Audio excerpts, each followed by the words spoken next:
Assalamualaikum warahmatullahi wabarakatuh. Apa yang Anda ketahui tentang kepemimpinan? Baiklah, izinkan dalam beberapa menit ke depan saya akan mencoba menyampaikan apa itu kepemimpinan. Kepemimpinan adalah hubungan di mana satu orang mempengaruhi perilaku atau tindakan orang lain untuk mencapai tujuan. Kepemimpinan adalah sebuah ilmu dan seni memotivasi dan meyakinkan orang lain agar mengerti, sadar, dan dengan senang hati bersedia mengikuti kehendak seorang pemimpin. Lalu bagaimana kita menilai keberhasilan seorang pemimpin?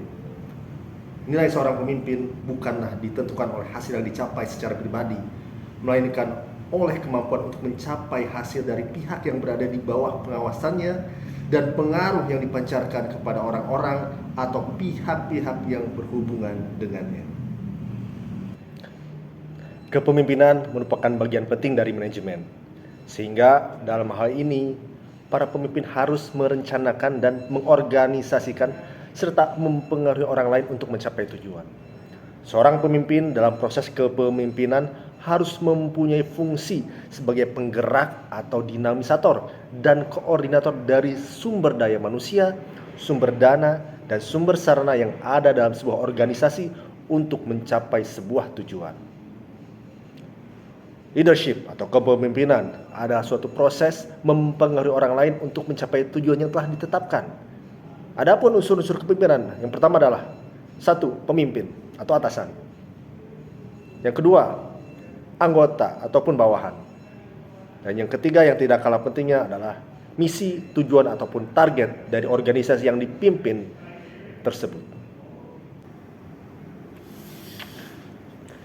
Fungsi kepemimpinan berhubungan dengan situasi sosial dalam kehidupan berkelompok atau organisasi yang harus diwujudkan dalam interaksi antar individu. Menurut Tati lewat tulisannya di tahun 2012, terdapat beberapa fungsi pokok kepemimpinan, yaitu sebagai berikut. Yang pertama, fungsi instruktif. Fungsi ini bersifat komunikasi satu arah. Pemimpin sebagai komunikator merupakan pihak yang menentukan apa, bagaimana, bila mana, dan di mana perintah itu dikerjakan agar keputusan dapat dilaksanakan secara efektif.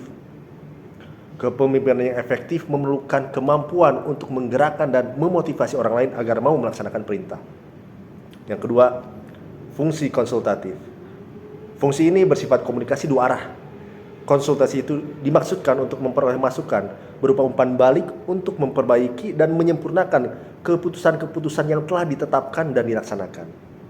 Dengan menjalankan fungsi konsultatif, dapat diharapkan keputusan-keputusan pimpinan akan mendapat dukungan dan lebih mudah menginstruksikannya sehingga kepemimpinan berlangsung efektif. Yang ketiga, fungsi partisipasi. Dalam menjalankan fungsi ini, pemimpin berusaha mengaktifkan orang-orang yang dipimpinnya, baik dalam keikutsertaan, mengambil keputusan, maupun dalam melaksanakannya. Partisipasi tidak berarti bebas berbuat maunya, tetapi dilakukan secara terkendali dan terarah, yaitu bisa berupa kerjasama dengan tidak mencampuri atau mengambil tugas pokok orang lain. Keikutsertaan pemimpin harus tetap dalam koridor ataupun fungsi sebagai pemimpin dan bukan pelaksana. Yang keempat, fungsi delegasi. Fungsi ini dilaksanakan dengan memberikan pelimpahan wewenang, membuat atau menetapkan keputusan baik melalui persetujuan maupun tanpa persetujuan dari pimpinan. Fungsi delegasi pada dasarnya berarti kepercayaan. Orang-orang penerima delegasi ini harus diyakini merupakan pembantu pemimpin yang mempunyai kesamaan prinsip, persepsi, dan aspirasi. Lalu bagaimana? Apakah Anda siap menjadi pemimpin? Saya Pergi Firmansyah dari Industri Hilir Teh PT PEN 1 Regional 2. Wassalamualaikum warahmatullahi wabarakatuh.